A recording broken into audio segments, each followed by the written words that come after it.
ላልጸለየንበት ነገር ነው እኛ የምናማርረው። አሁን ከኛ መካከል ነገስታቱን መኳንንቱን ልቡን አስጣቸው ብለን የጸለይናለን እንዴ? ድፋቸው እያለን እንደምንጸልየው አሁንም ኦሪታዊ ጸባይ ያለው ሰው አለ ከኛ ውስጥ። ብዙ ሰው የሚመስለው እንደነዚህ አይነት ስርዓቶች ለሚቆርቡ ሰዎች ብቻ የታዘዘ ነው አይደለም። ምክንያቱም የቅዳሴው ዋነኛው ዓላማ ክርስቲያኖች ካህኑ ገብቶ ሰላም ለኩልክሙ ለማለት፣ ዲያቆኑ ገብቶ ተንሱ ለጸሎት ብሎ የድምጹን ማማርና ብዙ ግዕዝን ቃላትን በጭንቅላቱ ለመሸምደዱ ማስመስከሪያ መድረክ አይደለም። ቀጥፋ ይዛ ሄዳ ባሏን አብረን እንንገስ ነው ያለችው።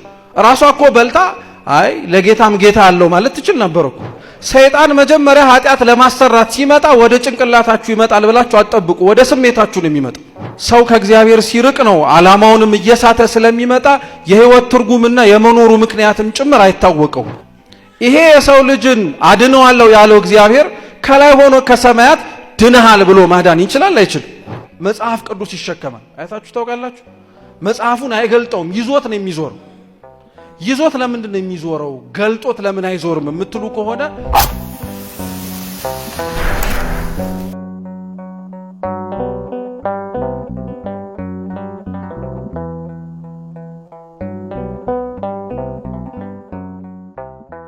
በስመ አብ ወወልድ ወመንፈስ ቅዱስ አሐዱ አምላክ አሜን። ለዛሬው የምንማርበት የትምህርታችን ዋነኛ የመጽሐፍ ቅዱስ ክፍል የሚሆነው የቅዱስ ማቴዎስ ወንጌል ምዕራፍ 26 ከቁጥር 26 እስከ 30 ባለው ነው። እስኪ ማቴዎስ ወንጌል በሉ። ምዕራፍ 26 ከቁጥር 26 እስከ 30 እንዲህ ይላል። ሲበሉም ኢየሱስ እንጀራውን አንስቶ ባረከ፣ ቆርሶም ለደቀ መዛሙርቱ ሰጠና እንካችሁ ብሉ፣ ይህ ሥጋዬ ነው አለ። ጽዋውንም አንስቶ አመስግኖ ሰጣቸው፣ እንዲህም አለ፣ ሁላችሁ ከእርሱ ጠጡ፣ ስለ ብዙዎች ለኃጢአት ይቅርታ የሚፈስ የሐዲስ ኪዳን ደሜ ይህ ነው። ነገር ግን እላችኋለሁ በአባቴ መንግሥት ከእናንተ ጋር ከዚህ ከወይን ፍሬ አዲሱን እስከምጠጣበት እስከዚያ ቀን ድረስ ከዛሬ ጀምሮ አልጠጣውም። መዝሙርም ከዘመሩ በኋላ ወደ ደብረ ዘይት ወጡ ይላል። ስለ ቃሉ የአምላካችን የልዑል እግዚአብሔር ስም የተመሰገነ ይሁን። ዛሬ የምንማረው ስለ ሥርዓተ ቅዳሴ ነው። አሁን ያነበብነው የወንጌል ክፍል ቅዱስ ማቴዎስ ወንጌላዊ ብቻ ሳይሆን ሌሎቹም ወንጌላውያን ማርቆስ፣ ሉቃስ እና ዮሐንስ ወንጌላውያኑ የጻፉት የጌታችን የመድኃኒታችን የኢየሱስ ክርስቶስ የመጨረሻው እራት ታሪክ ነው። እንደምታውቁት እንግዲህ ጌታችን መድኃኒታችን ኢየሱስ ክርስቶስ የወረደበት ወደዚች ምድርም የመጣበት ዋነኛው ዓላማ ለድህነተ ሥጋና ነፍስ ነው። የሰው ልጅ ያጠፋውን ጥፋት እግዚአብሔር አምላክ ከላይ ከሰማያት ሆኖ ምህረት ማድረግ በጣም ቀላል ነገር ነው ለሱ። ሳይወርድም ጭምር በቃሉ ብቻ በማዘዝም ጭምር የአዳምን ያጠፋውን ጥፋትም ጭምር ስርየትን መስጠት ይችላል። የእግዚአብሔርን ወደዚች ምድር ወርዶ የከፈለውን ዋጋ በጣም ከሚያቃልሉ ሰዎች እና ይሄ ሁሉ ለሱ አይገባውም ብለው ደግሞ የሚቆረቆሩትም ጭምር የሚያነሱት ጥያቄ ለምን እግዚአብሔር ይሄንን ያክል ድረስ የሰው ልጅን መውደድ አስፈለገው ነው። እየሰማችሁ ነው? ምክንያቱም አሁን ያነበብነው የወንጌል ክፍል እንዲሁም ደግሞ በሌሎቹም ሶስቱ ወንጌላውያን የወንጌሉ የመጨረሻዎቹ ምዕራፎች ላይ ተጽፎ የምናገኘው ጌታችን ኢየሱስ ክርስቶስ ለዓለም ድህነት ሲል ቅዱስ ሥጋውንና ክቡር ደሙን የሰጠበት እግዚአብሔር ሰውን መውደዱን ያሳየበት መጀመሪያ በመፍጠሩ ነው። እኛ በመፈጠራችን በመሰረቱ ለእግዚአብሔር የምንጨምርለት ምንም ነገር የለም። እኛ በመኖራችን ለእግዚአብሔርም የምናሳንስበትም ምንም ነገር የለም። ለዛ ነው ቅዱስ ጎርጎርዮስ ዘኑሲስ ምን ይላል? አቤቱ ጌታ ሆይ የኛ መፈጠር ላንተ ምንም ላይ መሆንልህ ይችላል፣ ያንተ በእኛ ህይወት ግን መኖር በጣም ትልቅ ጉዳይ ነው ይላል። እኛ ለእግዚአብሔር ያን ያክል ላናስፈልገው እንችላለን የሚል ሰው በጣም አለ። ግን አግባብ የሆነ አስተያየት ግን መሆን አለበት። ምክንያቱም አንዳንድ ሰው ኃጢአት በጣም ከአቅም በላይ ሲጫነው እኔ ለእግዚአብሔር አላስፈልገውም ይላል። ማናስፈልገው ኃጢአት ስለሰራን ነው እንጂ ሰውነታችንና የተፈጠርንበት ዓላማ ኃጢአት ለመስራት ሳይሆን ቤተ መቅደስ ሆነን በቅድስና ለመመላለስ ከሆነ እግዚአብሔር ይፈልጋል፣ እናስፈልገዋለንም ጭምር።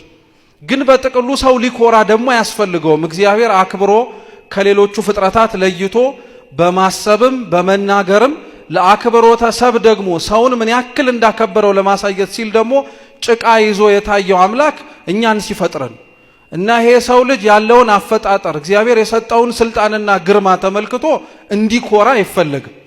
በዛ ኩራት ውስጥ እኔ ለእግዚአብሔር ምን አስፈልገዋለሁ በሚል ደግሞ ባልተገባ ትህትና ደግሞ እንዲወድቅም አይፈልግም።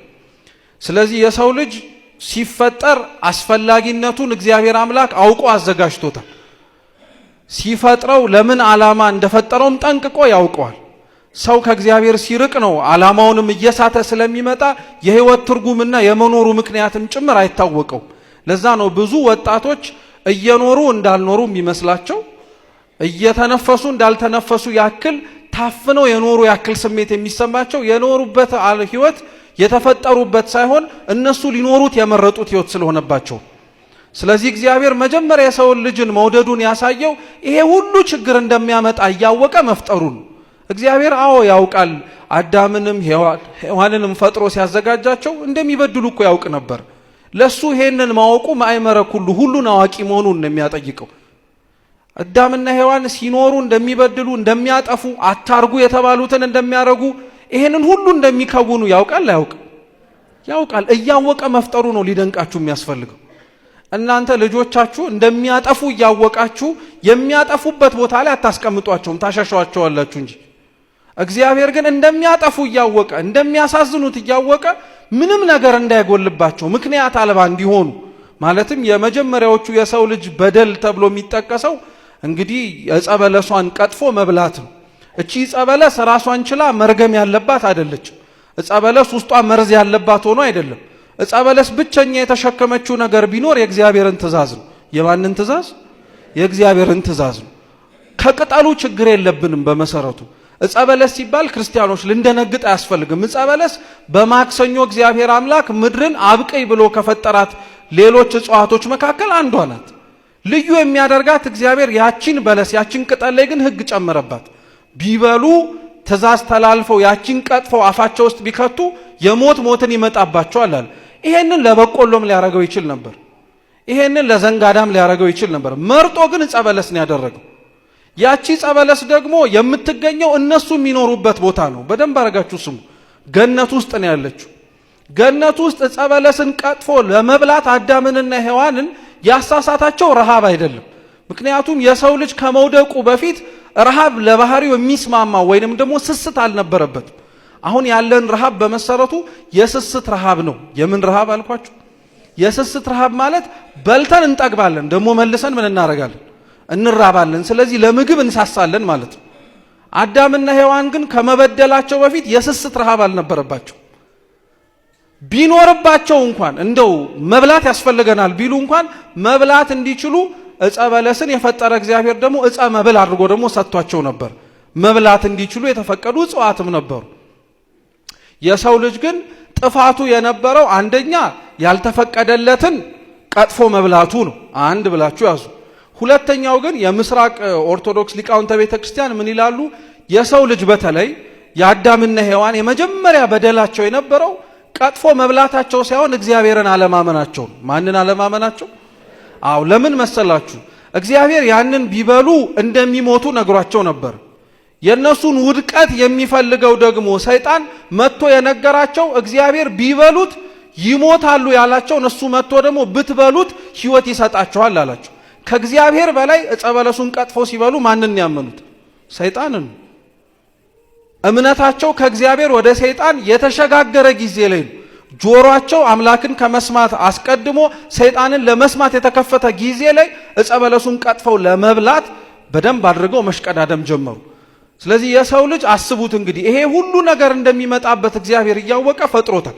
ስለዚህ እንዴት ይወደኛል እግዚአብሔር ብትሉ በመፍጠሩ ብቻ ይወደናል። ምክንያቱም እኛን ጉንዳን አድርጎ ሊፈጥረን ይችል ነበር። ጉዝ የሆነ ድንጋይም አድርጎ ሊያዘጋጀን ይችላል። ሰው አድርጎ የፈጠረን እግዚአብሔር ምክንያት ስላለው ለኛ ላይገባን ይችላል። ሰው ግን እግዚአብሔር አምላክ ሲፈጥረው እንደሚወደው ማሳያ ነው። ይሄንን የፈጠረውን የሰው ልጅን ደግሞ እግዚአብሔር አምላክ ብዙ ነገር አድርጎለታል። እንዳልኳችሁ ረሃብ እንዳያሰቃየው ምግብ ሰጥቶታል።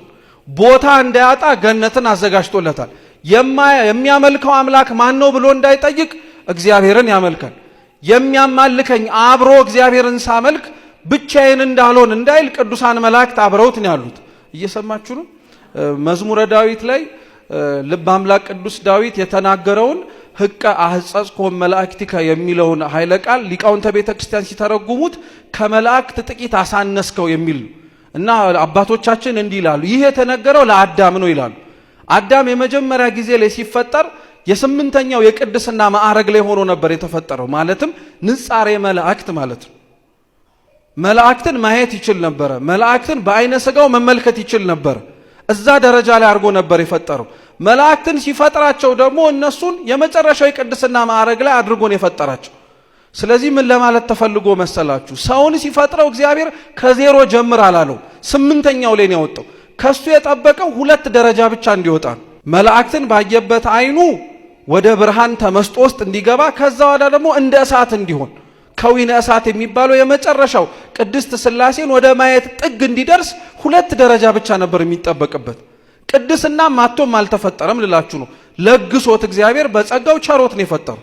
እንግዲህ የሰው ልጅ አሁንም በደንብ አድርጋችሁ ስሙ። ቦታ አላጣም፣ አብሮት የሚያመሰግኑት አላጣም፣ ምግብ አላጣም፣ የሚያመልከውን እግዚአብሔርን አላጣም። ይሄ ሁሉ ነገር እያለው ነው እግዚአብሔርን ሳያምን ቀርቶ ሰይጣንን ሰምቶ ያጠፋው ጥፋት። እግዚአብሔር ለዚህ ለሰው ልጅ ላጠፋው ጥፋት ምን ማድረግ ይችል ነበር? በደንብ አድርጋችሁ ስሙ። ስለ ሥርዓተ ቅዳሴ ክብር ሰው በደንብ አድርጎ መረዳትና ማወቅ የሚችለው በቅዳሴ ውስጥ እግዚአብሔር እንዴት ፍቅሩን እንደገለጸ ከማወቅም ጭምር። ይሄንን የሰው ልጅ እግዚአብሔር አምላክ ሲያጠፋ በብዙ መንገድ መቅጣት ይችል ነበር። ለምሳሌ እናንተ ልጆቻችሁን አታርጉ ያላችኋቸውን አድርገው ቢያገኙ መጀመሪያ ትናገሯቸዋላችሁ። ለምንድን ያጠፋው ትላላችሁ አትሉ? እየሰማችሁ ነው? ትላላችሁ አትሉ? እንላለን። በጣም ከምክር በላይ ከንግግር በላይ ከሆነ ደግሞ ሰውነታቸው ሳይጎዳ ያጠፉት ጥፋት ግን ትክክል እንዳልሆነ እንዲያውቁት ደግሞ ልንቀጣቸውም እንችላለን፣ ልንመታቸው ማለት ነው። አሁን እኛ ይሄንን ለልጆቻችን መተንም ሆነ ተናግረን ሌላ ሰው መጥቶ ለምን ተናገርካቸው ለምን ተቆጣሃቸው ቢል ስለምትጠሏቸው ሳይሆን ምን ስለምታረጓቸው ስለምትወዷቸው ነው የቀጣችኋቸው። እግዚአብሔር የሰው ልጅ ባጠፋበት ጊዜ ላይ በብዙ አይነት መንገድ መቅጣት ይችል ነበር። ለምሳሌ ማጥፋት ይችል ነበር። ሰውን ከናካቴው አጥፍቶ አዲስ ሰው መፍጠር ይችላል። እነሱም ደግሞ ካጠፉ እነሱንም አጥፍቶ ምን ማድረግ ይችላል? ሌላ አዲስ ሰው መፍጠር ይችላል። ያጠፋውን የበደለውን ያስቀየመውን የሰው ልጅ ግን ከሚያጠፋው መኖርን መረጠለት፣ ኑር አለ። ይሄ ምህረቱ ነው፣ ይሄ ፍቅሩ ነው። ይሄንን ያጠፋውን የሰው ልጅን በሌላ መልኩ በምን ሊቀጣው ይችላል ብላችሁ ብታስቡ ዘላለም ዓለሙን እየተሰቃየ እንዲኖር ሊፈርድበት ይችላል። ሁሉን ነገር ሰጥቼ ነው የፈጠርኩ፣ ምንም ያጎደልኩብህ ነገር የለም፣ አንተ ግን አጉድለህብኛል፣ ስለዚህ ዓይንህን ላፈር ብሎት ዞር በል ማለት ይችል ነበር። ግን የሰው ልጅ ያጠፋውን ጥፋት ገብቶ ተረድቶት ማረኝ ብሎ ሲመጣ ግን እግዚአብሔር አምላክ ምሮታል። ይሄም ምህረቱን ፍቅሩን የሚያሳይ ሌላ በምን አይነት መንገድ ሊቀጣውስ ይችላል? የዕፀ በለሷን የመብላትን ታሪክ እንደው ባጭሩ ልንገራችሁ፣ ምክንያቱም ጥሩ የሆኑ ነጥቦች ስላሉት ነው። መጀመሪያ ዕፀ በለሱን ቀጥፋ የበላችው ወይም ደግሞ ቀጥፋ ለመብላት ወደ ባሏ የሄደችው እናታችን ሔዋን ናት። እና እስኪ አስቡት የሔዋንንም ገርነት። አሁን ያንን ዕፀ በለስ ሰይጣን ቀጥፋችሁ ብትበሉ አምላክ ትሆናላችሁ ነው ያላችሁ። እየሰማችሁ ነው? እናንተ አትስሙ፣ ሴቶቹ ብቻ ስሙ በደንብ አድርጋችሁ፣ ሔዋን ስለሆነች ማለት ነው። ይሄንን ዕፀ በለስ ቀጥፈሽ ብታዩ አምላክ ትሆኛለሽ ነው ያላት። ምን አይነት ገራገር ልብ ቢኖራት ነው እኔ ብቻዬን አምላክ ከመሆን ባሌም አብሮ ይሁን ብላ ቀጥፋ የምትሄድ? አትደንቅም? በጣም እኮ ገርናት ይላል ቅዱስ ሳዊሮስ። በጣም ገርናት፣ የዋህናት፣ ልቧ ስስ እንደሆነ በዚህ ማወቅ ትችላላችሁ። ቀጥፋ ይዛ ሄዳ ባሏን አብረን እንንገስ ነው ያለችው። ራሷ እኮ በልታ አይ ለጌታም ጌታ አለው ማለት ትችል ነበር እኮ። ግን ገርናት፣ ቀጥፋ በልታ ከመሄደዋ በፊት እሷ ቀጥፋ ወስዳ ለባሏን የሰጠችው። እግዚአብሔር ይሄንን ዕፀ በለስ እንዳትበሉ ብሎ ሲናገር ለአዳም ነው ትእዛዙን የሰጠው። እየሰማችሁ ነው? በአዳም ጎን ውስጥ ሆና ነው ሔዋን የሰማችው። ሔዋን ከወጣች በኋላ ዕፀ በለሱን አትንኩ ብሎ የነገራት አዳም። እግዚአብሔር ለአዳም አትብሉ ነው ያለው። እሱ ለሔዋን ሲነግራት ግን አትንኩ ነው ያላት። ባትብሉና ባትንኩ መካከል ልዩነት አለው የለው? አዳም እየዋሻ የለም፣ አርቆ እያጠረ ነው። ካልነካችሁ አትመኘው። ስለዚህ እሱ አትብሉ ያለውን አዳም አትንኩ ብሏል አለ። ካልነካሽው አትቀጥፊውም፣ ካልቀጠፍሽው አታሸቹም፣ ካላሸተትሽው ጣዕሙ ውስጥሽ ገብቶ ልቅ መሰው አትይም፣ ካልቀመሽው አትሞችም። ስለዚህ አትንኪው ብሎ አርቆ አሳጠር። እዚህ ሁኔታ ውስጥ ታዲያ ቀጥፋ ስታመጣለት እሱ ራሱ ጥፋት ማጥፋቷን እያወቀ ብቻውን ሆኖ አይ ራስሽ ብይና እኔ እንዲህ መሆን እችላለሁ ለማለትም አልደፈርም። አብሯት ነው የበለው። ቅዱስ ጎርጎርዮስ የአዳምን የሔዋንንና የእባቡን ነገር በእንደዚህ አይነት ነገር ያስረዳዋል። ስለሚጠቅመን በደንብ አድርጋችሁ ስሙ። አዳም አይምሮ ወይም ህሊና ነው ይላል። እስኪ አዳም በሉ ህሊና አይምሮ ነው። ሔዋን በሉ ስሜት ናት። ሰይጣን እባቡ ነው። እባቡ ቀድሞ የሄደው ወደ አዳም ነው ወደ ሔዋን ነው? ሰይጣን መጀመሪያ ኃጢአት ለማሰራት ሲመጣ ወደ ጭንቅላታችሁ ይመጣል ብላችሁ አትጠብቁ። ወደ ስሜታችሁ ነው የሚመጣው። ስሜታችሁን ነው መቀስቀስ የሚፈልገው። ስሜት ከተቀሰቀሰ አይምሮ የማያስብም። ምክንያቱም አምጣ አምጣ የሚል ፍላጎት ስላለ ማለት ነው። እባቡ ሰይጣኑ አስቀድሞ ስሜት ወደ ተባለ ወደ ሴቲቱ ነው ሄደው። ስሜት የተባለው ሴቲቱ እንዲያስብ እንኳን ለአይምሮ ለአዳም እድል አልሰጠችው። ቀጥፋ ወዲያውኑ እንዲበሉ ነው ያደረገችው። በሉ፣ ወደቁ፣ አጠፉ ጥፋቱ። በዛ ጊዜ ለእግዚአብሔር ብዙ ነገር ማድረግ እየቻለ ታዲያ እንዳልኳችሁ መቅሰፍም ማጥፋትም አልፈልጋችሁም ብሎ መሄድም እየቻለ ያጠፉትን ጥፋት አምነው ምህረትን ለምነው ይቅርታ አድርግልን ሲሉት ከልጅ ልጃችሁ ተወልጄ አድናችኋለሁ አላቸው። ምን አይነት የሚደንቅ ምስክርነት ነው! እውነት መፍጠሩ ሳያንሰው ደግሞ ያጠፋውን የሰው ልጅን ስጋውን ተዋህዶ ከፊት ለፊታችሁ መጣለሁ ማለቱ። ይሄ የሰው ልጅን አድነዋለሁ ያለው እግዚአብሔር ከላይ ሆኖ ከሰማያት ድነሃል ብሎ ማዳን ይችላል አይችልም? ይችላል። ምንም አይሳነው። ምክንያቱም ሰማያትን የሰራው እግዚአብሔር አምላክ ወርዶ በእጆቹ አይደለም፣ በቃሉ ተናግሮ ነው። እግዚአብሔር ብርሃንን የፈጠረው ልክ እንደ ሰው ልጅ ጭቃ ይዞ በእጆቹ ታይቶ አይደለም። ብርሃን ይሁን አለ፣ ብርሃን ሆነ። በቃ መናገር ነበር የሚጠበቅበት። ግን አባቶቻችን እንዲላሉ አዳምን የፈጠረው በቃሉ ብቻ አይደለም። እየሰማችሁ ነው? በምኑ ብቻ አይደለም? በቃሉ ብቻ አይደለም። ተናግሮ ልክ የማክሰኞን እርሻ ምድሪቷን አብቂ እንዳላት አዳምን አርብ ላይ ሲመጣ በይሳው አብቂ ብሎ አይደለም ያበቀላት። ኦሪት ዘፍጥረት ምዕራፍ 1 ቁጥር 27 ላይ እግዚአብሔርም አለ ሰውን በአርአያችን በምሳሌያችን እንፍጠር አለ። ይሄ ንግግር ነው። ከመናገሩ በፊት እንዲህ ለማለት አስቦታል። አስቦትም ተናግሮትም አልቀረም። ደግሞ የሰውን ልጅ ከምድር አፈር አበጅቶታል። ስለዚህ በደንብ አድርጋችሁ ስሙ። የፈጠረው በቃሉ ብቻ ሳይሆን በእጆቹም ጭምር ስለሆነ ሊያድነው የመረጠው እግዚአብሔርም ድነሃል ብሎ በመናገር ብቻ አይደለም፣ ሰውን ሆኖ ራሱን ሆኖ መሬት ላይ መመላለስን መረጠ። እግዚአብሔር ወረደ። ይሄም ደግሞ አልበቃም። በጣም እኮ ነው የሚደንቀው። የሰው ልጅን መሬት ላይ ወርዶ በብዙ ነገር አስተምሯቸዋል። በእጆቹ ተአምራት አድርጓል። በቃሉ ተናግሯል። መጽሐፍትን ጽፈው እንኳን ለሚያስተምሩት የነቢያትን በቤተ መቅደሶቻቸው በምኩራቦቻቸው ገብቶ እየተረጎሙ አስተምሯል። ይሄ ሁሉ ሳያንሰው ነው እንግዲህ ጌታችን ኢየሱስ ክርስቶስ የመጨረሻው የስንብት ራት ላይ ተቀመጠ። ከተቀመጠበት ዙሪያ ላይ ያሉትን ደቀ መዛሙርቱን ተመለከተ። እንግዲህ ጌታችን ኢየሱስ ክርስቶስ ይህችን የምሴተ ሐሙስ ወይም የሐሙስ ምሽት ራትን ለአባቶቻችን ለሐዋርያት ለማቁረብ ወይንም ደግሞ ለመስጠት 2 ዓመት አስተምሯቸዋል። ስንት ዓመት? እየሰማችሁ ነው? ስንት ዓመት? 2 ዓመት ነው ያስተማራቸው። ለምን? ጥምቀትን ሲመሰርት ክርስቶስ 2 ዓመት አላስተማራቸው። ተጠምቆ ነው ያሳያቸው። ሌሎቹን ምስጢራት ሲያደርግ አምላካችን አድርጎ እንዲሆኑ ነው ያላቸው። ለምሳሌ ከተጠመቀ በኋላ የዮሐንስ ወንጌል ምዕራፍ 3 ላይ ለኒቆዲሞስ በመጀመሪያ በፍጻሜው ለኛ እንዲህ ብሎ ተናገረ። ሰው ከውሃና ከመንፈስ ካልተወለደ በቀር ወደ እግዚአብሔር መንግስት አይገባም አለ። ይሄንን ከጥምቀቱ በኋላ የተናገረው ንግግር ነው እንጂ ንግግሩን ተናግሮ ወደ መጠመቂያው አልሄድም። ቁርባንን ግን የሚገርማችሁ 2 ዓመት ሙሉ አዘጋጅቷቸዋል ሐዋርያት። እንዲያውም ሲያዘጋጃቸው ራሱ ምን ያክል ዝግጅት እንደሚያስፈልጋቸው በአንድ ምሳሌ ላሳያችሁ። የዮሐንስ ወንጌል ምዕራፍ 6 ላይ ጌታችን ኢየሱስ ክርስቶስ ዙሪያው ላይ ለነበሩት ሰዎች በሙሉ በተለያየ መንገድ ያስተምራቸው ነበርና ቅዱስ ሥጋውንና ክቡር ደሙን በሐሙስ እንደሚሰጣቸው አስቀድሞ እንዲህ ብሎ ነገራቸው። አባቶቻችሁ ከሰማይ መና ወርዶላቸው በሉ፣ ሞቱ። ከሰማይ የወረደ የሕይወት እንጀራ እኔ ነኝ፣ እንጀራዬም ሥጋዬ ነው አለና ሥጋዬን የሚበላ እስኪበሉ ደሜንም የሚጠጣ የዘላለም ሕይወት አለው። እንዲህ ከማለት ተሻግረን ቅዱስ ቁርባን ለመቀበል ያብቃል። አብዛኞቻችን ይህንን ቃል በቃላችን ሸምድደነዋል። ተግባሩን የከበደን ለኛ ይሄንን ንግግር ሲናገር ታዲያ ዙሪያው ላይ የነበሩት ሰዎች በጣም ተጨነቁ። ከተጨነቁት ደግሞ በጣም የሚገርመው ሐዋርያቱ ናቸው፣ የራሱ ተማሪዎች ማለት ነው።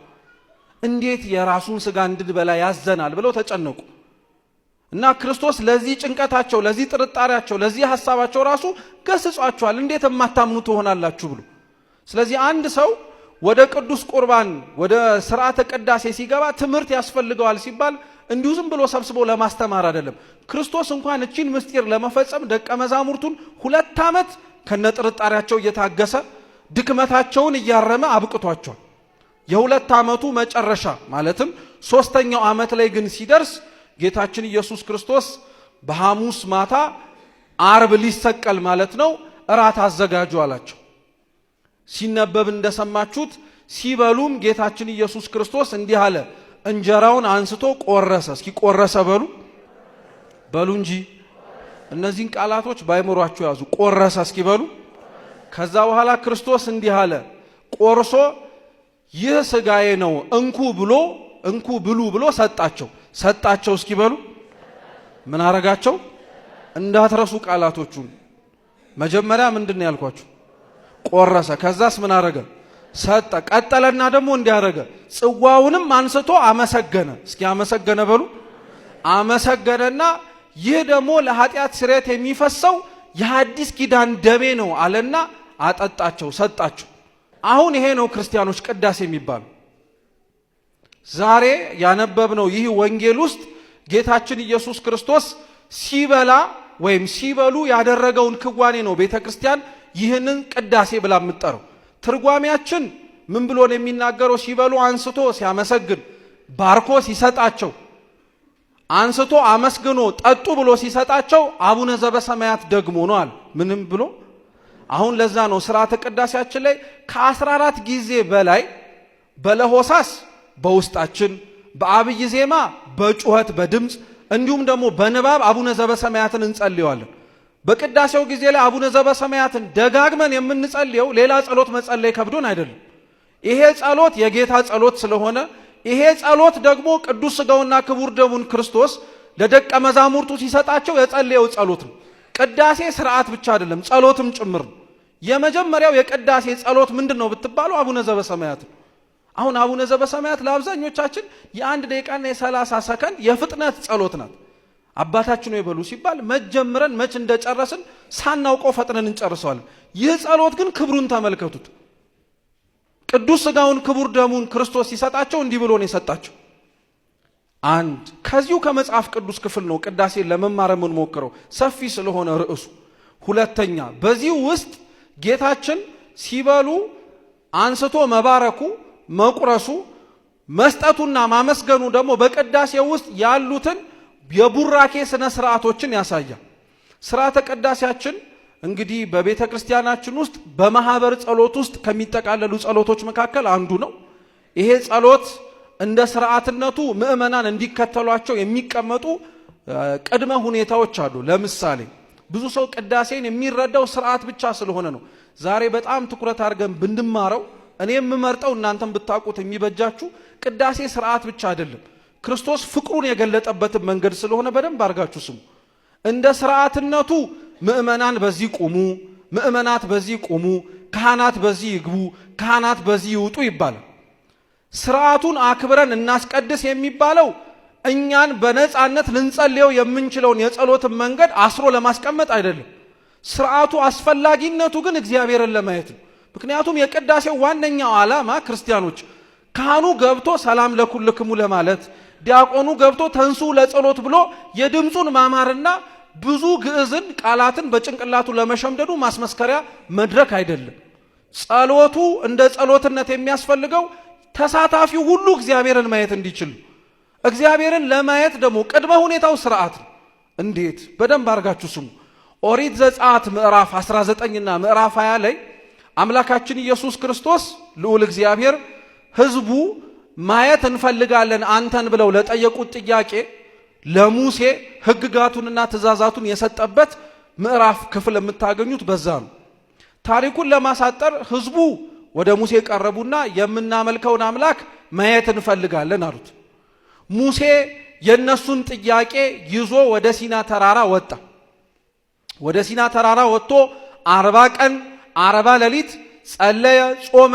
ከቆመበት ሳይቀመጥ ከዘረጋበት ሳያጥፍ በየአንዳንዱ ሱባኤ 7 የእሳት መጋረጃ እያለፈ እግዚአብሔር አምላክ በመጨረሻም በእጆቹ የተሰራ ጽላት ሰጠ። ይዘው ረዳሉ። በዚህ ጊዜ ላይ ህዝቡ እታች እንደጠየቀው ጥያቄ ሆኖ አልተገኘም ነበር። እየሰማችሁ ነው? እንደጠየቀው ጥያቄ ሆኖ አልተገኘም። ማየት የናፈቁትን እግዚአብሔር 40 ቀን መታገስ ጠብቋቸው ከታች ጥጃ ሰርተው እያመለኩ ነው የተገኙት። ስለዚህ እግዚአብሔር አምላክ ቀሰፋቸው፣ አጠፋቸው። በሁለተኛ ጊዜ ላይ ግን እኒህ የሚል ጥያቄ ሲያመጡ ግን እንዲህ ነው ያላቸው። በደንብ አርጋችሁ ስሙ። ለ3 ቀን ራሳችሁን ንጹህ አርጋችሁ ጠብቁ። ከተራራውም ዙሪያ ነጭ ልብስ ንጹህ የሆነውን ልብስ አድርጋችሁ ጠብቁ አላቸው። እግዚአብሔር ይሄንን ሁሉ ሥርዓት ማዘዝ ምን አስፈለገው?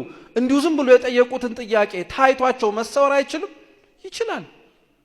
እግዚአብሔር ለምን ሕግ ሰጣቸው? እንዲሁ የጠየቁትን ጥያቄ ይሄ ነው እኔ ነኝ መልኬ ብሎ መታየት አይችልም? ይችላል። ሕጉን የሰጣቸው በሕጉ በኩል እንዲያዩት ስለፈለገ ነው። ሥርዓቱን የሰጣቸው በሥርዓቱ በኩል ያላቸውን ተገዥነት እነሱ ለሱ እንዲያሳዩት። ስለዚህ የኦሪቱን ቤተ መቅደስ መሰዊያ የነበረውን ታቦቱን ለመቀበል ህዝቡ 3 ቀን ንጽህናችሁን ጠብቁ፣ ልብሳችሁን አንጹ፣ የምትቆሙበት ቦታ ይሄ ነው ብሎ ከተሰጣቸው ከብሉይ ኪዳኑ ታቦት በሐዲስ ኪዳኑ ያለው ታቦት ይበልጣል። የብሉይ ኪዳኑ ታቦት 10ቱ ትእዛዛት ነው የተጻፈበት። የሐዲስ ኪዳኑ ታቦት እኮ የጌታችን የኢየሱስ ክርስቶስ ስም ነው የተጻፈበት። የብሉይ ኪዳኑ ታቦት የኦሪት የሆኑ የእንስሳትና የእህል ቁርባን ነበር የሚሰዋበት የነበረው። ሰው ስለበደለ ሰው ስለረከሰ እሱ ራሱ ንጹህ ሆኖ መቅረብ የማይችል ስለነበረ እንስሳትን ነበረ ልዋጭ አድርጎ የሚያቀርበው። እንዴት ነው የሚያሳዝነው! አሁንም ኦሪታዊ ጸባይ ያለው ሰው አለ ከኛ ውስጥ። እግዚአብሔርን ራሱን ለእግዚአብሔር አሳልፎ ከመስጠት ይልቅ ይሄ ቁሳቁስ የሚያመጣ ሰው ማለት ነው። እየሰማችሁ ነው? ደግሞ አደራ ቁሳቁስ አታምጡ እያልን አይደለም። ከቁሳቁሱ ባልተናነሰ ግን እግዚአብሔር የሚፈልገው የምናስገባው ዕጣን፣ ጧፍ፣ ዘቢብ፣ ከብት ብቻ አይደለም። እኛን ነው የሚፈልገው። እኛ ስንመጣ ሌላው ነገርም አብሮ ስለሚመጣ ማለት ነው። እኛ ስንገኝ ሌላውም ነገር አብሮ ይመጣል። እኛ ኮን ተገላብጦብን እኮ ነው እንደ ኦሪት ሰዎች የኛን በደል በብዙ ነገር ለማካካስ እንፈልጋለን።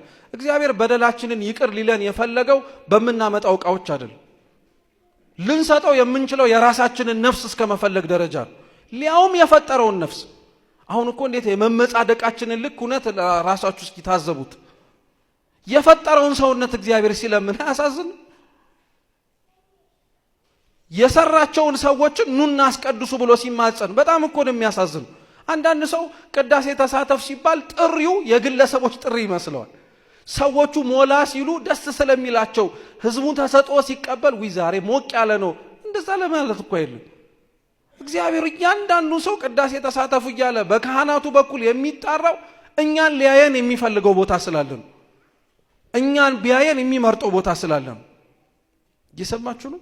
ስለዚህ አምላካችን ልዑል እግዚአብሔር በቀደመው ጊዜ ላይ የኦሪቱ መስዋዕት ከብት ነው። በግ፣ ፍየል፣ ላም፣ በሬ፣ ወይፈን፣ ርግብ፣ ዋኖስ መሰል አይነት ነገር። የሐዲስ ኪዳኑ መስዋዕት ግን የጌታችን ኢየሱስ ክርስቶስ ቅዱስ ሥጋና ክቡር ደም። እንግዲህ አስቡት፣ ለኦሪቱ ይሄ ሁሉ ስርዓት ካለ ለሐዲስ ኪዳኑ ቤተ መቅደስና ጸሎትማ በደንብ ስርዓት አለ። እንደ ስርዓትነቱ ታዲያ ምእመናን በደንብ አድርጋችሁ ስሙ። እንደ ተሳታፊነታቸው ቀድመው እንዲመጡ ይፈቀዳል፣ ይደረጋልም ጭምር። ምእመናን ቢችሉ ቅዱስ ሥጋውን ክቡር ደሙን ለመቀበል የተዘጋጁ ብቻ ሳይሆን በደንብ አድርገው ብርታትና ጽናት ያላቸው ሰዎች ቅዳሴው ከመጀመሩ በፊት እንዲገኙ ከቻሉ እንዲያውም ተአምሯን ሲነበብ ኪዳኑም ሲነበብም ጭምር እንዲገኙ ሥርዓተ ቤተ ክርስቲያን ያዛል። ፍትሐ ነገሥት አንቀጽ 12 የሥርዓተ ቅዳሴ ድንጋጌ ነው። ከነዛ ድንጋጌዎች አንዱ የሚታዘዘው ይሄ ነው። ምእመናን ወደ ቅዳሴ ሲገቡ ቀድመው እንዲመጡ ይደረጋል። ይሄን ሥርዓት የምንነግራችሁ ክርስቲያኖች ሁላችንም ተገዢ እንድንሆንበት ጭምር። እንደ ሥርዓትነቱ ደግሞ በጊዜ መገኘት ብቻ ሳይሆን ያላደርንበትን ንጹህ የሆነ ልብስ ለብሰን እንድንመጣም እንገደዳለን። ባደርንበት ተነስተን ቤተ መቅደስ ውስጥ አንገባም። ለምን? ቤተ መቅደስ ሰርግ ቤት ነዋ። የትኛው ሰው ነው ሰርግ ቤት በተኛበት ተነስቶ ዝም ብሎ የሚገባው? ያለውን ንጹህን ለብሶ ሽቶውን ነስንሶ ሰውን የሚያየኝ ብሎ አምሮን የሚገኘው ከሰው በላይ የሰውን አይን የፈጠረው ቤተ መቅደስ ውስጥ ያለው እግዚአብሔር ፊትማ ሰው ንጹህ ሆኖ ነው መምጣት ያለበት። ሰውነቱን ታጥቦ ንጹህ የሆነውን የክት ልብሱን ለብሶ ነው መገኘት ያለበት፣ ነጭ ልብሱ። አንዳንድ ስርዓቶች እንዲህ አርግ የምነግራችሁ ብዙ ሰው የሚመስለው እንደነዚህ አይነት ስርዓቶች ለሚቆርቡ ሰዎች ብቻ የታዘዘ ነው አይደለም። ለእያንዳንዱ ሰው የታዘዘ ስርዓት ነው። በጊዜ እንዲገቡ ይደረጋል። እንዲሁ ተመሳሳይ ደግሞ የምናደርጋቸው ጥፋቶች አሉ። ጥፋት ሳይሆን በርግጥ አንዳንዶቹ ስህተቶቻችን ካለማወቅ፣ አንዳንዶቹ ስህተቶቻችን ደግሞ እያወቅን በምን አለብኝነት የምናጠፋለን። ለምሳሌ በምን አለብኝነት እየተነገረንም ከምናጠፋቸው ጥፋቶች መካከል አንዱ በሥርዓተው ቅዳሴ ጸሎቱ ላይ በሰላም ግቡ ተብሎ አዋጁ ታውጆ እስከሚያበቃ ድረስ ምእመናንና ምእመናት ቅዱስ ሥጋውን ክቡር ደሙን ከተቀበሉት ውጪ የቅዳሴውን ጠበል መጠጣት አይችሉም። እስከ መጨረሻው መታገስ አለባቸው። ይሄ የምናጠፋው ጥፋት ነው፣ አባቶቻችን እየነገሩንም ጭምር ማለት ነው። ይሄ መታረም መቻል አለበት፣ ትምህርቱ ወደ ሕይወት መውረድ ስላለበት ማለት ነው። ሳናውቅ የምናጠፋቸው ጥፋቶች ደግሞ ወይም ደግሞ ስህተቶችን እንበላቸው፣ ከጥፋት ይልቅ ስህተት የሚለው አማርኛ ይሻላል። ለምሳሌ ዲያቆኑ ቅድስት በሆነች ሰላምታ ተሰጣጡ ተአምሁ በበይናቲክሙ ሲል ብዙ ምእመናንና ምእመናት በአራቱም አቅጣጫ እየዞሩ ሰላምታ ይሰጣሉ። አይደለም ነው? አዎ፣ ይሄ ነው ትክክለኛው ቦታ። ወደ ምስራቅ ተመልከቱ ሲባል በአራቱም አቅጣጫ ተዞሩ አይሰገድም። እዚህኛው ቦታ ላይ ነው የሚሰገደው። እሱም ደግሞ በደንብ አድርጋችሁ ስሙ፣ በአራቱም አቅጣጫ የለም የሚሰገደው። ፍትሐ ነገሥታችን አንቀጽ 12 የሚለው ወንዶች ለወንዶች ሴቶች ለሴቶች ይስገዱ ነው የሚለው እንጂ ወንዶቹ ወደ ሴቶቹ ሴቶቹ ወደ ወንዶቹ ይዙሩ አይልም። ይሄም ሳናውቀው የምንሳሳተው ስህተት። እንደዚህ አይነት መሰል አሃዱ አብ ቅዱስ፣ አሃዱ ወልድ ቅዱስ፣ አሃዱ ውእቱ መንፈስ ቅዱስ ተብሎ ካህኑ ጸሎቱን በሚጀምርበት የሥርዓተ ቅዳሴው ክፍል ላይ እጁን ዘርግቶ ጸሎት እንዲያረግ ፍትሐ ነገሥቱ የሚያዘው ካህኑን ነው። እሱም ሰራይ ካህኑ ፊቱን ወደ ምስራቅ በኩል አዙሮ በምዕራብ በኩል ላሉት ለምእመናን ጀርባውን ሰጥቶ እጆቹን አመሳቅሎ ከፍ ባለ ድምፅ እንዲናገር ያደርጋል። አንዳንዶቻችን ካለማወቅ ግን አብረን አሃዱ ሲባል እጅን ዘረጋለን። ግን ይሄ ልክ አይደለም፣ ይሄ ስርዓቱ አይደለም። እነሱ ሲዘረጉ እኛ ቀጥ ብለን በአጽንኦ ባለንበት ተረጋግተን ይህንን አዋጅ እንድንሰማ ይደረጋል። ይሄ እንደ ስርዓትነቱ መሰልም ጭምር የሚደረጉ ነገሮች ናቸው። እየሰማችሁ ነው?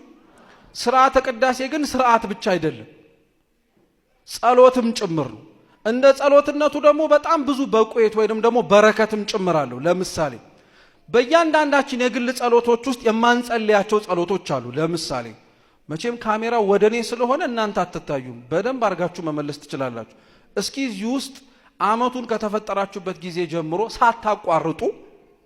ሳታቋርጡ ስለ ዝናብ የጸለያችሁ ሰዎች እጃችሁን አውጡ።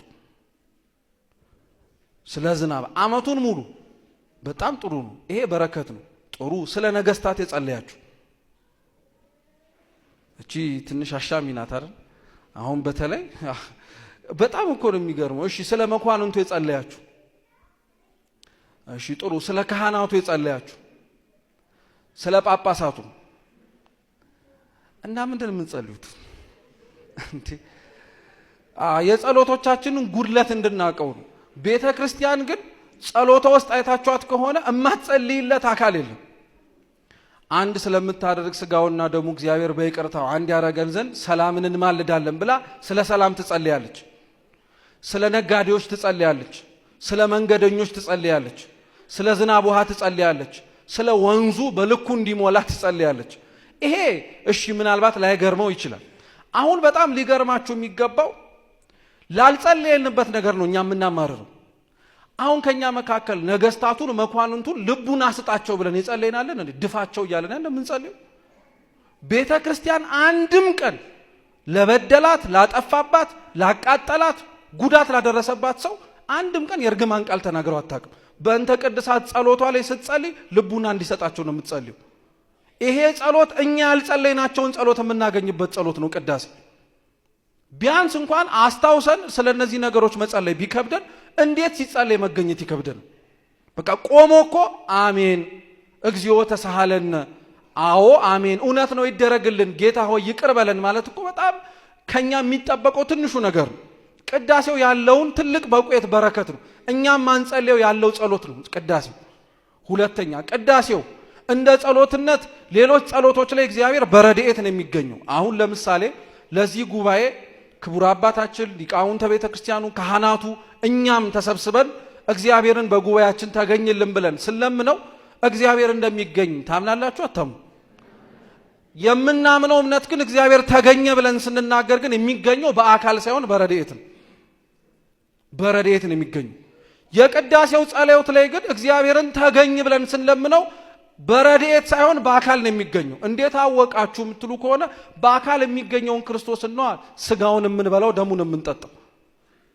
ይሄ ጸሎት ትልቁ በረከትን ተመልከቱት። ሌሎች ጸሎቶች እግዚአብሔር በረድኤት የሚገኝበት ነው። የቅዳሴው ግን በአካል የሚገኝበት ነው። እንደ ጸሎትነቱ ደግሞ ያለውን መመሪያም ጭምር አለው። ቅዳሴው ጸሎት ሙሉ በሙሉ ከመጽሐፍ ቅዱስ ተቀድቶ የወጣ ነው። ቅድም ያዛቸው ያልኳችሁ 4 ቃላቶች ቅዳሴው ጸሎት ላይ ታገኟቸዋላችሁ። ስሙ በደም ሲበሉም ክርስቶስ ህብስቱን አነሳና ባረከ። ምን አረገ?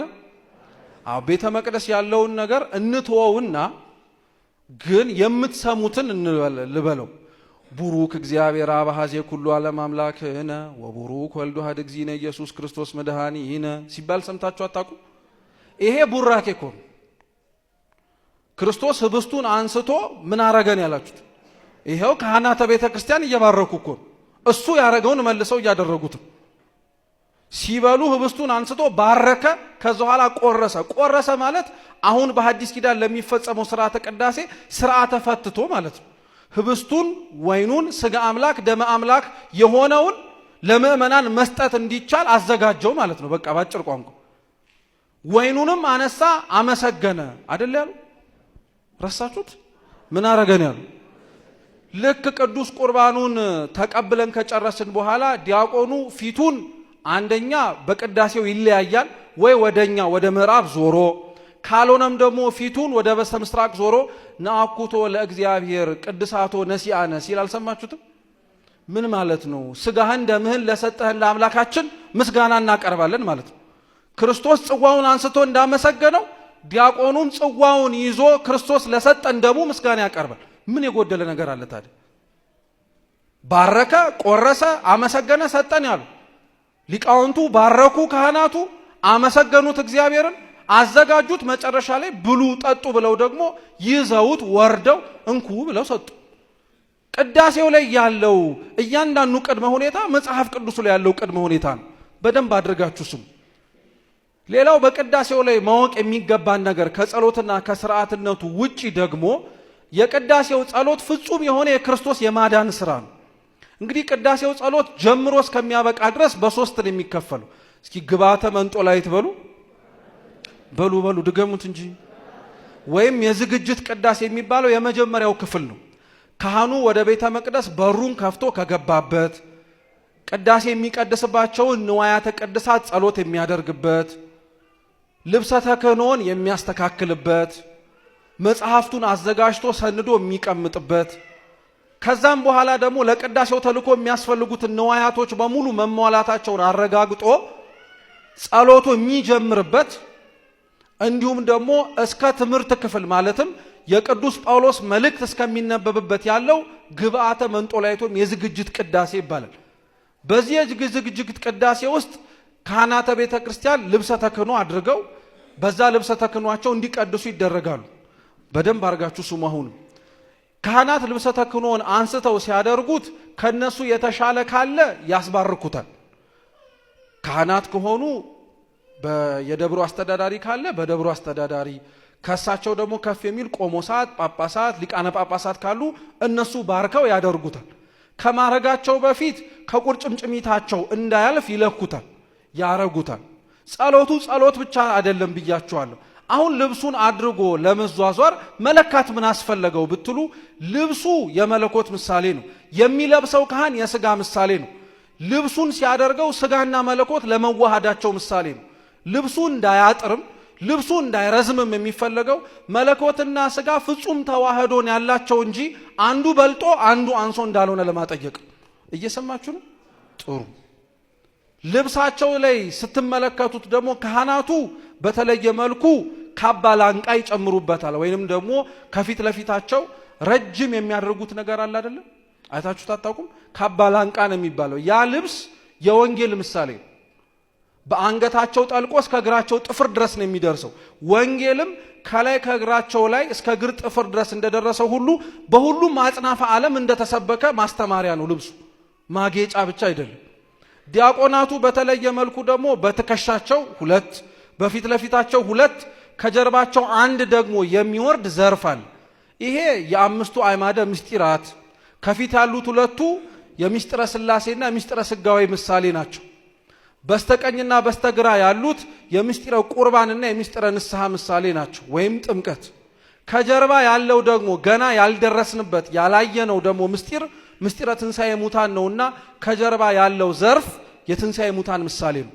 ጊዜ ኖሮን እያንዳንዱን ለምን እንደተሰየመ መናገር ባንችል ቢያንስ እቺን እየጠቀስን መናገር የሚያስፈልገን ካህናቱ ዑደት ሲያረጉ ሲዞሩ ምእመናን ስንመለከታቸው ልብሳቸውን አይተን ከማድነቅ ባለፈ የጀርባቸውን ዘርፍ ስታዩ ትንሣኤ ሙታን ትዝ ይበላችሁ ከጎናችሁ ሲሄዱ ቁርባንና ጥምቀት ትዝ ይበላችሁ ከፊት ለፊታችሁ ሲመጡ ሥጋዌና ሥላሴ የሚባሉት ምስጢራተ ቤተክርስቲያን ትዝ ይበላችሁ ይሄ እንኳን እሺ አይምጣ ትዝ ባይለን እነዚህ አምስት ዘርፎች የአምስቱ ቅንዋት ምሳሌ ናቸው ጌታችን መድኃኒታችን ኢየሱስ ክርስቶስ ለኛ ሲል ዋጋ ሲከፍል የተቸነከረባቸው ማለት ነው እዚህ ልኡካኑ ለብሰውት የሚንቀሳቀሱት የክርስቶስን መከራ ነው ማለት ነው ልብስ ብቻ አይደለም ማጌጫ ብቻ አይደለም ይህንን ለብሰው ወደ ቤተ መቅደስ ገብተው ጸሎቱን ሲጀምሩት ከቤተልሔም ወደ ቤተ መቅደስ ነው የሚመጡት ቤተልሔሙ ክርስቶስ ለተወለደበት ምሳሌ ነው ስሙ ራሱ ምንድነው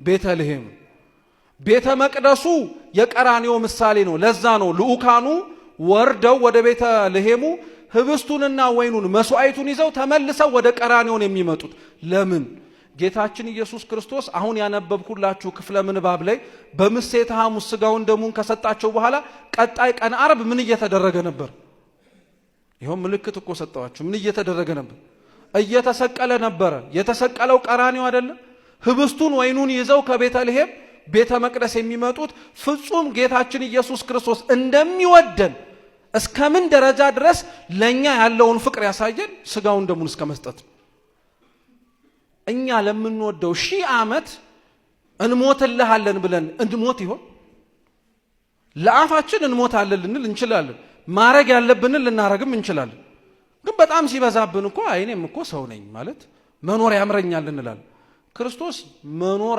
ሳያምረው ቀርቶ ትንሽ 1 5 ዓመት 6 ዓመት ሲጨመር አድርጌ ላስተምራቸው ማለትም በጣም ያን ያክል ዳገት ሆኖበት አይደል የኖረባትን 33 ዓመት በተለይ የመጨረሻውን 3 ዓመታት ግን አይደንቃችሁ የመጨረሻ ስንብቱን ያደረገው ነፍሱን በመስጠት ነው በቃ እንዴት ብዬ ልውደዳችሁ ከዚህ በላይ ያለ ክርስቶስ ለኛ ፍቅሩን ነፍሱን እስከ መስጠት ሥጋዌን ደሜን ብሉኝ ጠጡኝ እስከ ማለት ከደረሰ ሰው እግዚአብሔርን መውደዱን እስከ ምን ልክ የሚያሳይ ይመስላችሁ በመቁረብ ነው ሌላ በምንም አይደለም በመቁረብ ነው ሌላ በምንም ሊሆን አይችልም ክርስቲያኖች እባካችሁ ቅዳሴው የሚቀደሰው ምንባባቱ የሚነበቡት ይሄንን ቅዱስ ሥጋውን ክቡር ደሙን ምእመናን እንዲበሉት እንዲጠጡት እንጂ እንዲሁ የሚደረግ ክዋኔ ብቻ አይደለም ቤተ መቅደስ ገቡ ዑደት አደረጉ ውስጥ ያሉትን ቤተ መቅደሳችን ውስጥ የሚከወኑትን አብዛኞቹ እንደ ጸሎትነታቸው ሳይሆን እንደ ምስጢር ሥርዓትነታቸው መንጦላይት በሚባል በመጋረጃ ይዘረጋሉ ወይም ይከደናሉ ለምን የጌታችንን ሕማማትን ስቅለቱን እንግልቱን ሰው ልጆች እርቃኑን ሊሸፍኑለት ባይችሉ ፀሐይ ጨረቃና ከዋክብት ግን ብርሃን ከመስጠት ተከልክለው ነበር መጋረጃው የነሱ ምሳሌ ነው መጋረጃው ለምን ይዘጋብናል እንደው ግልጽ ሆኖ ሁሉን ነገር ብናየው እንላለን ከፍቶ ማሳየት ከባድ ነገር ሆኖ አይደለም ክርስቶስ ግን ሲሰቀል እርቃኑን ሊሸፍኑት ያልቻሉት የሰው ልጆች ከታች ሆነው ሲዘባበቱበት የፈጠራቸው ፀሐይ ጨረቃና ከዋክብት ግን ጨለማ ሆነው ታይተዋል መንጦላይቱ መጋረጃው እሱ ምሳሌ ነው ገቡ ጸሎቱ ተጀመረ እያንዳንዱ እንቅስቃሴያቸው ላይ እያንዳንዱ ሁኔታዎቻቸው ላይ ስትመለከቷቸው ምንም የሚለያይ ነገር የለም ትላንትና የተቀደሰው ቅዳሴ ላይ የሚያደርጉትን ድርጊት ዛሬ ላይ የሚቀደሰው ቅዳሴ ላይ የሚቀድሱ ቅዳሴያን ይደግሙታል ለምንድን ነው የማይለዋውጡት ይሄ የድህነት ሥራ ስለሆነ ነው ትርኢት አይደለም ለኛ የሚንቀሳቀሱት እንቅስቃሴ እንዲሁ ዝም ብሎ የሚደረግ ነገር አይደለም። ክርስቶስ የማዳን ስራውን ያሳየበት ነው። በደንብ አርጋችሁ አሁንም ስሙ። በመንጦላይቶቹ ውስጥ ሙሉ በሙሉ ተከፍተው ልኡካኑ አገልግሎት እስከሚፈጽሙ ድረስ መሃል ላይ እየወጡ ሊቃውንተ ቤተክርስቲያን ክቡር አባታችን ካልሆነም ሊቃነ ጳጳሳት እየወጡ ምን ያደርጋሉ? መልሱ እንጂ። ከዛ በኋላ ተመልሰው ደግሞ ምን ያደርጋሉ? አንደኛቸውን ለነሱም እንዲቀል ምን አለ ከፍተውት በፈለጉበት ሰዓት እንዲወጡ በፈለጉበት ሰዓት ደግሞ እንዲገቡ ቡራኬ ቢያረጉ የሚል ሰው ደግሞ አይጠፋም። ስሙ በደንብ። እዛው እንደተከደነ የተወሰነ ሰዓት ላይ በሚገባው ስርዓት ማለት ነው ወጥተው ቡራኬ ሰጥተው ቡራኬ አቀብለው መግባታቸው መጋረጃው እንደተከደነ መቆየቱ ምን መሰላችሁ? ክርስቶስ ቅዱስ ሥጋውንና ክቡር ደሙን ከመስጠቱ አስቀድሞ እንደሚሰጠን በብሉይ ኪዳን ብዙ ምሳሌዎችን አሳይቶ ነበር። ብቅ ጥልቅ ብለው መግባታቸው ክርስቶስ በኋላ ላይ ለሚሰጠው ቅዱስ ሥጋና ክቡር ደም ምልክት የሆኑ የብሉይ ኪዳን ምሳሌዎች ናቸው። ለምሳሌ ከብዙዎቹ አንዱን እናንሳ ካለን ሰዓት አንጻር ማለት ነው። የኦሪት ዘጸአት ምዕራፍ 12 ላይ ጌታችን ከ400 ዘመናት በላይ በመከራ የቆዩትን እስራኤላውያንን ነፃ ሊያወጣቸው ሲል ለሙሴ የመጨረሻ ትእዛዝ የሰጠው ይህንን ነው። 1 ዓመት የሞላው ጠቦት ንጹህ የሆነ ምንም እንከን የማይገኝበት እሱን ጠቦት እረዱት አለ። በደንብ አርጋችሁ ስሙ። እረዱት። በጉን ካረዳችሁት በኋላ ደሙን መቃንና ጉበኑ ላይ የበሩ አግድምና ቁመቱ ላይ ቀቡት አለ። ስጋውን እንዳትቀቅሉት ጠብሳችሁ ብሉት አለ። ጠብሳችሁ ከመብላታችሁ በፊት አንደኛ ልብሳችሁን አርጉ፣ በትራችሁን ያዙ፣ ጫማችሁን አጥልቁ። ሁለተኛ ስጋው በስሎ ከመብላታችሁ በፊት በምላሳችሁ ላይ መራር የሆነ ቅጠል አስቀምጡ። ምሬቱ ከተሰማችሁ በኋላ ስጋውን ቶሎ ብሉት አላቸው። በሉት፣ ጠጡት። ይህንን ድርጊት እግዚአብሔር አምላክ ይህም የእግዚአብሔር ፋሲካ ይሁናችኋል። እስኪ እግዚአብሔር ፋሲካ በሉ። ጥሩ። የታረደውን በግ ደግሞ የፋሲካው በግ አለ። ራሱ እግዚአብሔር ነው ይሄን ያለው። ይሄ ድርጊት ለብሉይ ኪዳኑ ከግብጽ ባርነት የመውጣታቸው ማሳያ ነው። እንዳትረሱ። አሁን እየነገርኳችሁ ያለሁት ካህናቱ መጋረጃው እንደተዘጋ ገብተው ሲወጡ የሚያሳዩት በኦሪቱ ብቅ ጥልቅ ብሎ የታየውን የኦሪቱን ለሐዲስ ኪዳን የክርስቶስን ቁርባን ምሳሌ ነው ብያቸዋል። በጉ በኦሪት የታረደው የክርስቶስ ምሳሌ ነው። እንዴት በሉ እስኪ፣ እንዴት በሉ። ጥሩ። እንዴት ማለት በጣም ጥሩ ነው። በደንብ አርጋችሁ ስሙ። በጉን ልክ እንደዚህ አርጋችሁ ፈጽሙት ካለ በኋላ ዮሐንስ መጥምቅ ጌታችን ኢየሱስ ክርስቶስን የዮሐንስ ወንጌል ምዕራፍ 1 ቁጥር 23 ላይ ሲያጠምቀው ከሩቅ ሆኖ አየውና እንዲህ አለው፣ እነሆ በሉ እነሆ የዓለሙን ኃጢአት የሚያስተሰርይ የእግዚአብሔር በግ። ዮሐንስ መጥምቅ በግ ብሎ የጠራው ማንን ነው? ጌታችን ኢየሱስ ክርስቶስን ነው። የፋሲካው በግ ለኦሪቱ የክርስቶስ ምሳሌ ነበር። እረዱት ማለት የክርስቶስ ስቃዩ ምሳሌ ነው። አትቀቅሉት ማለት ክርስቶስ 3 ቀን 3 ሌሊት በከርሰ መቃብር ካደረ በኋላ ከሙታን ተነስቷል። በተቀቀለ ስጋ መፍረስ መበስበስ አለበት። መቼም ወቅቱ የፈቃድ ጾም ስለሆነ ምሳሌውን ብንሰጠው ችግር የለም። ቅቅል በልታችሁ የምታውቁ ከሆነ ስጋውን ከፍ ስታደርጉት ውድቅ ይላል አይደል? ጥብስ ሲሆንስ ይሄ መብላት አይጠበቅባችሁም መልሱን ለመስጠት። በመሰረቱ ግን ስጋው ቅቅል ከሆነ ይፈርሳል፣ ጥብስ ከሆነ ግን ይፈርሳል ወይስ እዛው ነው የሚቆየው? ያ ስጋ ውስጥ ሙቀት አለ የለም? ስትበሉት የሚያቃጥለው የእሳቱ ሙቀት ስለወሰደው ነው አይደል? ጥሩ። ስጋውን ጥበሱት ማለት ያዳነን ስጋ ብቻ አይደለም፣ እሳት የተባለ መለኮትም አብሮ ተዋህዶ ነው። ጥበሱት አለ። ከመብላታችሁ በፊት መራር የሆነ ቅጠል ምን አድርጓል?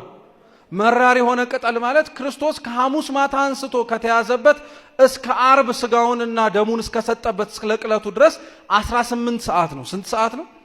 ምእመናን ለዛ ነው ስርዓተ ቅዳሴ ላይ ተገኝቶ ለመቁረብ ሲመጡ ከ15 እስከ 18 ሰዓት እንዲጾሙ ይገደዳሉ። የጤና ችግር ካለባቸው በምክረ ካህን ሊታገዙ ይችላሉ እንጂ አመመኝ ብለው ዝም ብለው ተነስተው መምጣት አይችሉም። መራሩ ቅጠል ለሱ ሳይበላ ላሳለፋቸው ማሳያ ነው። ስትበሉት ቶሎ ብሉት ነው ያለው አይደለም? ለምንድን? ክርስቶስ ስጋውና ደሙን የሰጠበት የሐሙስ ማታ የሚያዝበት ምሽት ነው። ጊዜ ኖሮት እየበሉ እየጠጡ እንዲጫወቱም አልፈቀደላቸው። ከቆረቡ በኋላ መዝሙር እየዘመሩ ወደ ደብረ ዘይት ሄዱ አይደል ያልኳችሁ? ተነስተው ነው ሄዱት።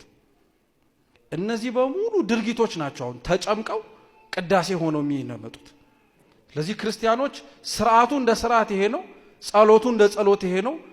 ድርጊቶቹ የምትመለከቷቸው ነገሮች በሙሉ ደግሞ ምስጢራት ናቸው። ጧፉን ይዞ ከፊት ለፊት የሚሄደው የዮሐንስ መጥምቅ ምሳሌ ነው። ከጀርባ የሚከተለው የቅዱስ ጴጥሮስ ምሳሌ ነው።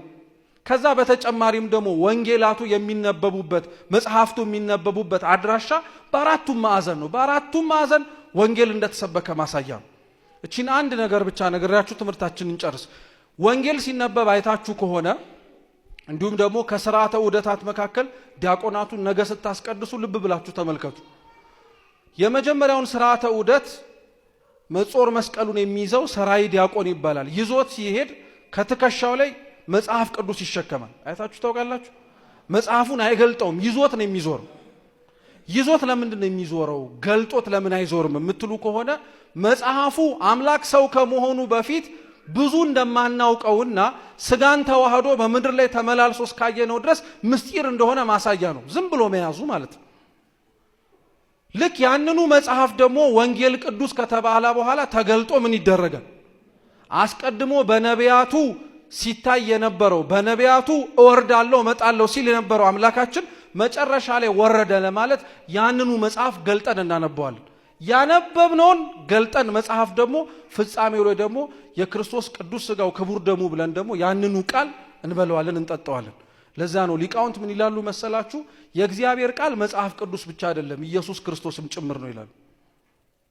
ስለዚህ ሥርዓተ ቅዳሴው እንዲህ ባጭር ሰዓት የምንማረው ሐተታዎቹንም ጭምር እየተመለከትን ለምን እንደምናደርገው ማወቅ ባንችል ቢያንስ እንኳን ይህ ለኛ ለፍቅር የተከፈለ ዋጋ መሆኑን አውቀን በጸሎቱ መሳተፍ፣ በጸሎቱ መጠቀም፣ ውስጥም ደግሞ የሚደረጉትን ክዋኔዎችም ወደፊት በሚደረጉ መርሃ ግብራት ላይ ደግሞ በደንብ በስፋት በጥልቀት ስንማራቸው የቅዳሴው ተመስጦ ከዛ ይመጣል።